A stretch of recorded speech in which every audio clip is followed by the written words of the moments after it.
नमस्कार दोस्तों, मैं अजय अजमेरा फैशन सूरत से एक बार फिर से स्वागत करता हूं आपका हमारे YouTube चैनल हमारे शायद गलत बोल दिया आपके और हमारे YouTube चैनल अजमेरा फैशन में।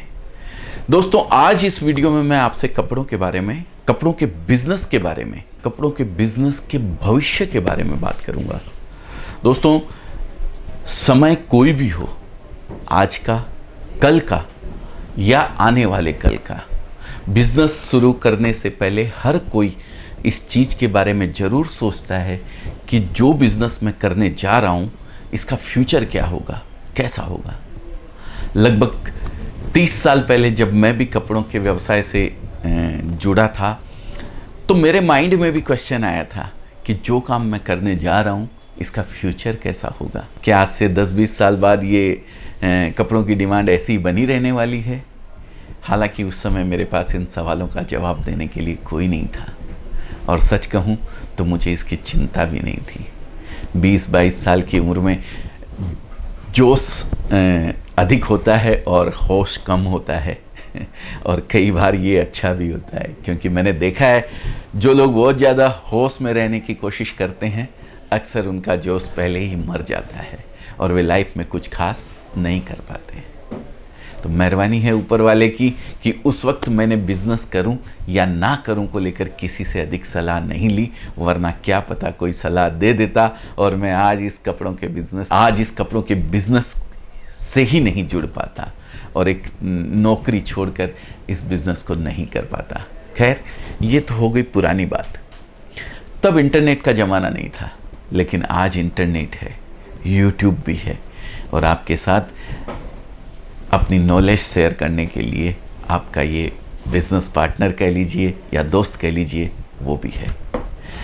दोस्तों, किसी बिजनेस की ग्रोथ के लिए 3 चीज़ें बहुत इंपॉर्टेंट है।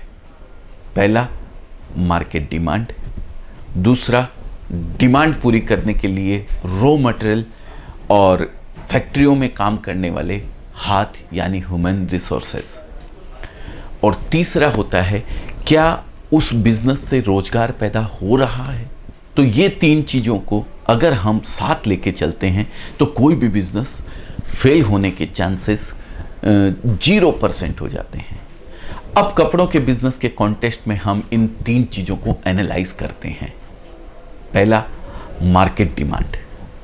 मुझे याद है जब हम सब भाई बहन बहुत छोटे थे तो कभी कभार होली, दिवाली या शादी वगैरह में ही हमारे कपड़े खरीदे जाते थे, और चूंकि घर में मैं सबसे छोटा था तो मेरे पास अक्सर बड़े भाइयों के कपड़े पास ऑन होके आते थे और नए खरीदे भी जाते थे।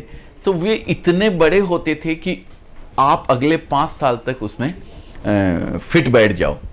और माँ बाप की बात करें तो वे अपने लिए तो जल्दी कुछ खरीदते ही नहीं थे दोस्तों। लेकिन धीरे धीरे समय बदलता गया। अपने माँ बाप की तुलना में हमने अपने बच्चों के लिए और अपने लिए भी कहीं ज़्यादा कपड़े खरीदे, और आज के माँ बाप की तो पूछिए ही मत। आपको क्या लगता है लोग अब पहले की तुलना में अधिक कपड़े क्यों खरीदने लगे? तो इसका जवाब है बढ़ी हुई इनकम। पहले के मुकाबले आज लोगों के पास खर्च करने के लिए पैसे अधिक हैं, जो कि जब भारत आज़ाद हुआ था तब से शायद 500 गुना से भी अधिक बढ़ चुकी है। और अभी भी हम विश्व की सबसे तेजी से बढ़ती अर्थव्यवस्थाओं में से एक है, यानी भारत की अगर पर कैपिटा इनकम की बात करूं तो वो भी लगातार बढ़ने वाली है, और साथ ही कपड़ों का कंजप्शन भी बढ़ने वाला है। अमेरिका के कंपैरिजन में हमारी आबादी 100 करोड़ से अधिक है। फिर भी आपको जानकर आश्चर्य होगा दोस्तों कि अमेरिका हमसे 3 गुना से अधिक कपड़े खरीदता है। एक एवरेज अमेरिकन पर साल में लगभग 68 नए कपड़े खरीद लेता है, और अगर एक्सपर्ट्स की माने तो 2050 तक हमारी जीडीपी अमेरिका के बराबर हो जाएगी। डेफिनेटली तब लोग आज के मुकाबले कहीं अधिक कपड़े भी खरीदेंगे। तो अगर एक लाइन में कहूँ तो मैं 100% कॉन्फिडेंट हूँ कि आने वाले समय में कपड़ों की सिर्फ डिमांड ही नहीं बल्कि ज़बरदस्त डिमांड रहने वाली है। अब आते हैं दूसरे पॉइंट पर, जो है डिमांड पूरी करने के लिए रॉ मटेरियल्स की और फैक्ट्रियों में काम करने वाले हाथों की, यानी ह्यूमन रिसोर्सेज की। तो पहले ह्यूमन रिसोर्सेस को ही ले लेते हैं। टेक्सटाइल और अपैरल इंडस्ट्री में काम करने के लिए भारत में हर तरह का स्किल और अनस्किल लेबर मौजूद है। टेक्सटाइल इंजीनियर से लेकर के अगर टेलरिंग की बात करें तो सभी चीज़ें भारत में आपको फुल फ्लैश मिल जाएगी। इनफैक्ट बांग्लादेश और वियतनाम जैसी कंट्रीज़ में तो भारत के इंडस्ट्रियल इंजीनियरिंग की बहुत ही ज़बरदस्त डिमांड रहती है दोस्तों। यानी सप्लाई ऑफ ह्यूमन चेन कोई मैटर नहीं करती है, ये सब इंडिया के लिए फुल फ्लैश अवेलेबल है, उसमें कहीं भी कमी आने वाली नहीं है। अब आते हैं रॉ मटेरियल पर। अगर भारतीय टेक्सटाइल इंडस्ट्री में की बात करूं तो मुख्यतः जिन रॉ मटेरियल की ज़रूरत होती है वो है कॉटन, जूट, सिल्क और सबसे ज़्यादा मैन मेड फाइबर जैसे पॉलिस्टर, नायलॉन, रेयन आदि। कॉटन के प्रोडक्शन की अगर मैं बात करूं तो हमारा हिंदुस्तान नंबर 2 पर है, जूट में नंबर 1 पर है और सिल्क में नंबर 2 पर। और अगर मैन मेड फाइबर यानी सिंथेटिक फाइबर की मैं बात करूं तो हम नंबर 2 पर आते हैं। इसका सीधा सा मतलब है कि इंडियन टेक्सटाइल इंडस्ट्री के लिए प्राइमरीली जो रॉ मटेरियल चाहिए वो भारत में ही पैदा हो जाता है। यानी कपड़ों के बिजनेस के उज्जवल भविष्य के लिए हमने जो पहले 2 पॉइंट्स कंसीडर किए थे, मार्केट डिमांड और raw material and human resources, उन दोनों की कसौटी पर भारत खरा उतरता है दोस्तों। अब आते हैं हम तीसरे पॉइंट की ओर, यानी रोजगार। मतलब जिस बिज़नेस को आप करने वाले हो, जिस बिज़नेस का आप फ्यूचर देखने वाले हो, जिस बिज़नेस के भविष्य की आप सोच रहे हो, वो रोज़गार पैदा करता है कि नहीं। तो दोस्तों जब रोज़गार की बात आती है तो भारत में एग्रीकल्चर सेक्टर के बाद टेक्सटाइल इंडस्ट्री ही सबसे अधिक एम्प्लॉयमेंट जनरेट करती है। 4.5 करोड़ से अधिक लोग इस इंडस्ट्री में डायरेक्टली एम्प्लॉयड हैं, वहीं लगभग 6 करोड़ से अधिक लोग इनडायरेक्टली इसमें कमाई करते हैं। यानी लगभग 10 करोड़ से ज़्यादा लोग डायरेक्टली और इनडायरेक्टली इस इंडस्ट्री से जुड़े हुए हैं। सरकार लगभग $75 बिलियन से इंडियन टेक्सटाइल इंडस्ट्री को $200 बिलियन तक ले जाना चाहती है दोस्तों।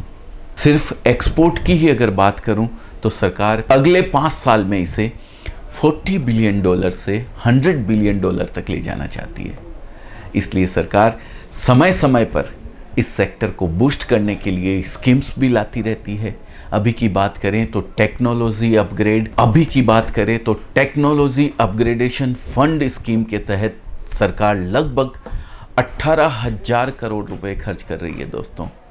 प्राइम मिनिस्टर मित्र योजना के तहत सरकार लगभग 4,445 करोड़ रुपए खर्च करके 7 मेगा टेक्सटाइल पार्क बना रही है। और हमारे लिए बहुत बड़े गर्व की बात है कि उनमें से एक मेगा पार्क सूरत में ही बनने जा रहा है दोस्तों। हर एक पार्क से 3 लाख लोगों को रोजगार मिलने का अनुमान है। इसके अलावा भी सेंट्रल और स्टेट गवर्नमेंट तरह तरह की योजनाएं टेक्सटाइल इंडस्ट्री को लेकर प्रमोट कर रही है। यानी भारत की textile and apparel industry market demand, raw material और ह्यूमन रिसोर्सेस अवेलेबिलिटी और रोजगार तीनों क्राइटेरिया पर खरी उतरती है। और मुझे पूरा यकीन है कि आज कपड़ों का बिजनेस शुरू करने का आपका डिसीजन, शायद आप डिसीजन ले ही रहे हैं, इसीलिए इस वीडियो को अभी तक देख रहे हैं दोस्तों। तो दोस्तों आपका ये डिसीजन आपकी लाइफ के सबसे अच्छे डिसीजंस में से एक होने वाला है। अजमेरा फैशन के माध्यम से हम सालों से इस बिजनेस को कर रहे हैं और आज पूरे भारत में 70,000 से अधिक retailers as a leading textile manufacturer हम पर भरोसा करते हैं दोस्तों। तो आप भी सूरत आइए या फोन के जरिए हमसे संपर्क करिए।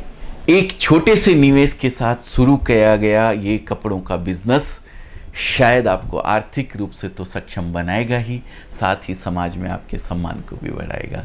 तो उम्मीद करता हूँ जो जानकारी मैंने आप दी है दोस्तों, वो जानकारी मैं आप लोगों तक सही ढंग से, सही शब्दों में, सरल शब्दों में आप लोगों तक पहुँचा पाया हूँ। बहुत बहुत धन्यवाद। नमस्कार।